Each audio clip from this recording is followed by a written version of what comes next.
Good morning guys, welcome back to my another vlog. As you all know कि हम लोग जगन्नाथपुरी गए हुए हैं, तो ये जगन्नाथपुरी का डे 2 का व्लॉग है।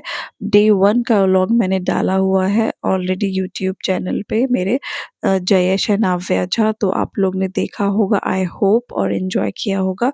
तो ये सेकंड डे हम लोग ने टूरिस्ट पैकेज लिया था 12 घंटे का। ये सुबह 6 बजे से शाम के 6 बजे तक हम लोग को 5 प्लेसेस कवर करने वाले थे। तो 5 प्लेसेस में से पहला प्लेस था चंद्रभागा गोल्डन बीच, दूसरा है कोणार्क सन टेम्पल, तीसरा था लिंगराज टेम्पल, चौथा था उदयगिरी एंड खंडगिरी केव्स और पांचवा था नंदनकानन ज़ूलॉजिकल पार्क। तो ये हम लोग 5 प्लेसेस कवर करने वाले थे। बाय बस हम लोग जाने वाले थे। तो यहाँ पे हम लोग पहुँच गए हैं फर्स्ट स्पॉट पे, चंद्रभागा गोल्डन बीच करके है ये। तो यहाँ पे हम लोग यहाँ पे बोला गया था कि जस्ट आप बीच पे जाइए और पानी की 2-4 बूंदें छींट के और फिर वापस आ जाइएगा। तो हम लोग वही बीच के पास आए थे और बस हाथ पैर धो के पानी-वानी का छींटा लेके फिर हम लोग वापस बस के पास चले जाने वाले थे। इसके बाद जो सेकंड स्पॉट आता वो था कोणार्क सन टेम्पल। तो वहाँ पे इन लोग ने लंच वगैरह का भी अरेंजमेंट किया हुआ था। तो वहाँ पे थोड़ा ज़्यादा टाइम हम लोग स्पेंड कर सकते थे। यहाँ पे 5-10 मिनट ही बस वाले ने दिया था कि बस आप जस्ट जाइए बीच का एक बार बीच देख के और वहाँ का छींटा, पानी का छींटा लेके आ जाइए। तो ये चंद्रभागा गोल्डन टेम्पल बीच के बाहर ये छोटा-सा मेला टाइप लगा हुआ था, मार्केट था। मतलब जो भी आपको इफ यू वांट तो आप खरीद सकते हैं, नहीं तो इतना कोई ख़ास नहीं था। हर बीच के बाहर ये ऑलमोस्ट ऐसा ही मेला जैसा लगा रहता है। तो ये है चंद्रभागा गोल्डन बीच। नाउ हम लोग एंटर कर चुके हैं कोणार्क मंदिर। तो बहुत ही सुंदर मंदिर है ये। तो आप लोग इस मंदिर को पूरा देखिए और एंजॉय कीजिए। इसके बाद गाइड इस मंदिर की स्टोरी भी बताएगा, तो वो लोग आप ज़रूर सुनिएगा। चलिए ठीक है, देखिए मेरा सारा वीडियो और एंजॉय कीजिए।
जैसे मैंने आप लोगों को बताया था, अब कोणार्क मंदिर घूम के आइए, उसके बाद उसके बारे में अगर बातचीत करेंगे तो आप लोग को जानने के लिए ज्यादा मजा आएगा।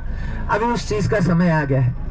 मैंने पहले आपको बताया था ये मंदिर को 12-12-12 के अंदर में बनाया गया था, और ये जो मंदिर है उत्तरी पूर्व कोने में इस तरीके से बनाया गया है। जब भी भगवान सूर्य नारायण का उदय होता है, जो भगवान सूर्य नारायण का पहला किरण इस मंदिर का गर्भगृह के अंदर में आके गिरता है। ये जो कोणार्क मंदिर है, इसका नाम कोणार्क क्यों रखा गया, कोई बता सकते हैं? कोई बता सकते हैं इसका नाम कोणार्क ही क्यों रखा गया? चलिए मैं बता देता हूं आप लोगों को। कोणार्क इसीलिए रखा गया, कोण का मतलब होता है कोना, यानी कि उत्तरी पूर्वी कोने में इसको बनाया गया है। अर्क, भगवान सूर्य नारायण का एक और नाम है अर्क। इसको अर्क क्षेत्र भी कहा जाता है। जो उड़िया लोग होंगे उनको मालूम होगा कोणार्क को अर्क क्षेत्र कहा जाता है। हमारा उड़ीसा में 5 क्षेत्र है, शंख, चक्र, गदा, पद्म, अर्क। ये जो अर्क क्षेत्र है ये भगवान सूर्य नारायण का क्षेत्र है, लेकिन कभी भी यहाँ पर भगवान सूर्य नारायण का पूजन नहीं किया जाता। साल में सिर्फ एक ही दिन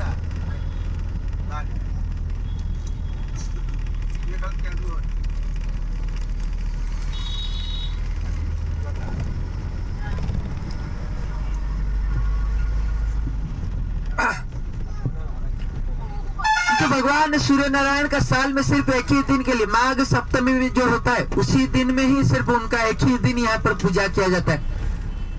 कभी भी यहाँ पर भगवान सूर्य नारायण का पूजन नहीं होता है। और उसके बाद आप लोग ये जो कोणार्क मंदिर को घूमने के लिए गए थे, इस मंदिर का नीचे में देखे होंगे 24 पहिए, जो कि दिन के 24 घड़ियों को दर्शाते हैं, और 7 घोड़े जो कि सप्ताह के 7 दिन को दर्शाते हैं, और भगवान सूर्य नारायण के 7 किरण भी माने जाते हैं। और ये जो कोणार्क मंदिर को आप लोग गए थे, यह पवित्र मंदिर था। इस मंदिर को बनाने के लिए 1200 कारीगरों ने 12 साल का समय लगाए थे, लेकिन ये फिर भी अपवित्र मंदिर क्यों है? राजा का एक शर्त था, जिन राजा का नाम था महाराजा श्री लांगुड़ा नरसिंहदेव महाराज। वो राजा का एक शर्त था कि 12 साल के अंदर में 1200 कारीगर 12 एकड़ जमीन में समंदर का बीचों बीच एक टापू का ऊपर में ये मंदिर का काम को अगर खत्म ना कर पाए तो सभी कारीगरों का जो है सर वो कलम कर दिया जाएगा। राजा का ऐसा आदेश सुनने का बाद 1200 कारीगरों में से कोई भी अपने घर को ना जाते हुए ये मंदिर का पास में ही रुक के मंदिर का काम को करना चालू कर दिए। तो 1200 कारीगर के जो मुख्य कारीगर थे, जिनका नाम था विश्व महाराणा, वो अपने पत्नी का गोद में एक नवजात शिशु को छोड़ के आए थे। वो जो नवजात शिशु था अपने पिताजी को ना देखते हुए धीरे धीरे होकर बड़ा होने लगा। जब वो थोड़ा सा बड़ा हो गया, अपने माँ से जिद लगाने लगा कि माँ माँ मेरे को बताओ मेरे पिताजी कहाँ पर है, मैं उनसे मिलने के लिए जाने वाला हूँ। जब पिताजी का बात उसने पूछा तो वो उसके माँ ने बताया, तेरे पिताजी गए हैं पुरी में भगवान सूर्य नारायण का एक मंदिर का निर्माण करने के लिए, जिसका नाम है कोणार्क। ये जो कोणार्क सूर्य मंदिर है, इसका काम अभी कुछ ही दिनों के अंदर में खत्म हो जाएगा। तेरे पिताजी तुरंत ही वापस चलाएंगे ना। माँ मेरे को बताओ, मैं जाऊंगा अपने पिताजी से पूछूंगा आज तक मेरे से मिलने के लिए वो घर को क्यों नहीं आए, उसके साथ ही साथ और ये मंदिर को भी देख लूंगा। जब लड़के का ऐसा बात सुने तो उसके माँ ने बोले कि तूने अपने पिताजी को कभी नहीं देखा, तेरे पिताजी ने तुझे कभी नहीं देखा, तुम दोनों एक दूसरे को पहचान करोगे कैसे? ना माँ तुम कुछ भी करो, मेरे को बताओ, मैं जाऊंगा आज पिताजी से मिलने के लिए। जब लड़के का इतना ज्यादा जिद देखे, उसके माँ ने उसको बोले कि देख बेटा, हमारा घर के पीछे एक बेर का पेड़ है, वो बेर के पेड़ में से थोड़ा सा बेर तोड़ के लेके चला जा, इसको ले जाके कोणार्क मंदिर का पास में बेचना। बेचते बेचते जो इंसान ये बेर को खाके तेरे को पहचानेगा वही होंगे तेरे पिताजी। ये लड़का ना बिल्कुल वैसा ही किया, कोणार्क मंदिर का पास में आया, वो बेर को बेचने लगा। बेर को बेचते बेचते बहुत सारे इंसानों को बेचने के बाद बेचा अपने पिताजी को। जब पिता ने वो बेर को खाए तुरंत ही अपने पुत्र को पहचान कर लिए।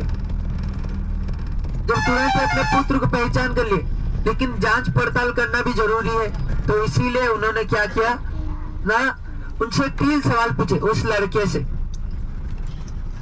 बेटा तुम्हारा नाम क्या है, तुम्हारा यहाँ पर काम क्या है, और तुम यहाँ पर ये जो बेर बेच रहे हो ये बेर कहाँ से लाए हो।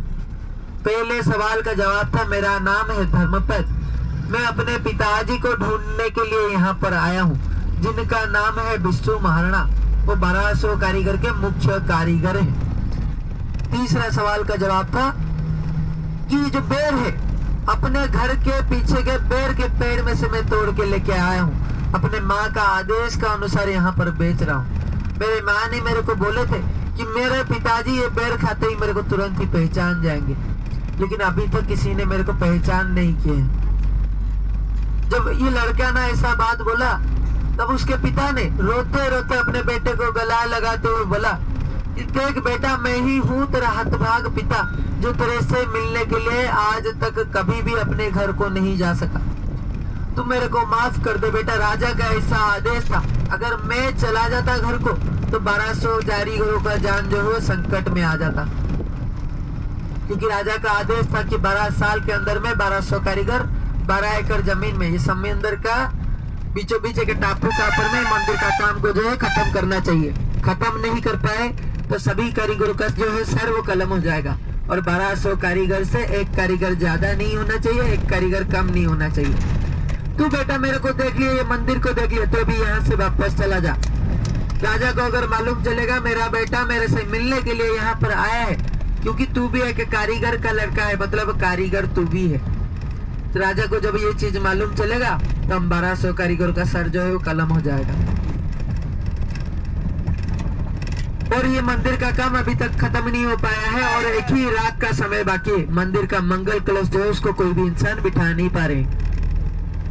जब ये लड़का ने ऐसा बात सुना तब अपने पिता से आशीर्वाद लेने के बाद कुछ कारीगरों लोगों को अपना साथ में लेके ये मंदिर का ऊपर में चला गया।